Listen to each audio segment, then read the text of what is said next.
Today, we're going to look at personal finance from a totally different angle. We're talking about your daily commute. Yeah, seriously. We're going to explore how the frustrations of rush hour can actually give us a much, much smarter way to think about our financial future. You know that feeling, right? You are barely moving, just surrounded by a sea of red taillights, and every single minute feels like an hour.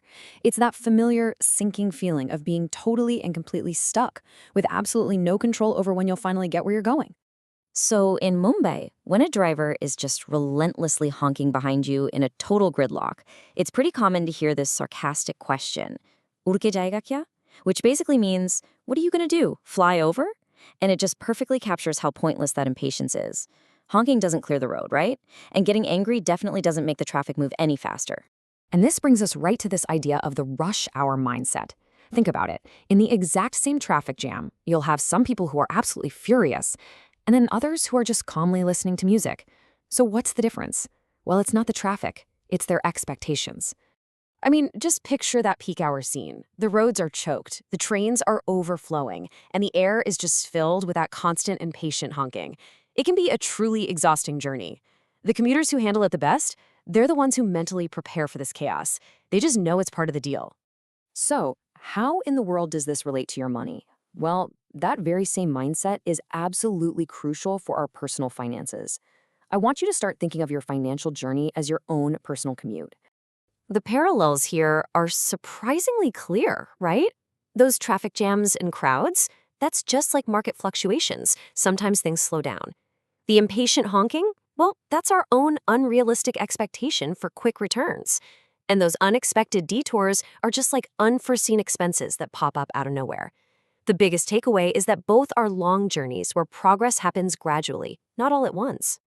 Now, I know some people hear realistic expectations and they immediately think it means giving up on big dreams or, lowering your ambitions. But that is not it at all. This is about being strategic, not about being timid. So, what does realistic really mean here? It's simply about being practical. It's kind of like checking the traffic on your phone before you leave the house. In finance, it means knowing there will be challenges. For instance, expecting to double your investment in 1 year, that's like hoping for an empty highway at 5 p.m. on a Friday.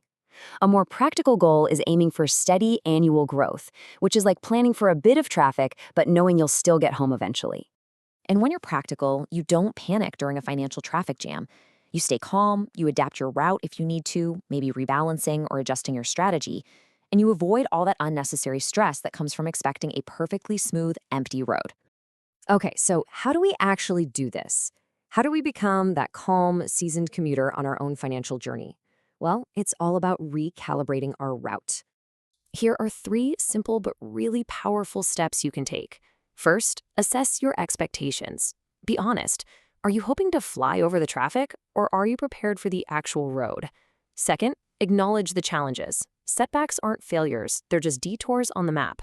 And finally, focus on progress, on the long-term growth. You have to prioritize your final destination over the noise of the moment. Ultimately, the whole goal here is to make your financial journey feel manageable.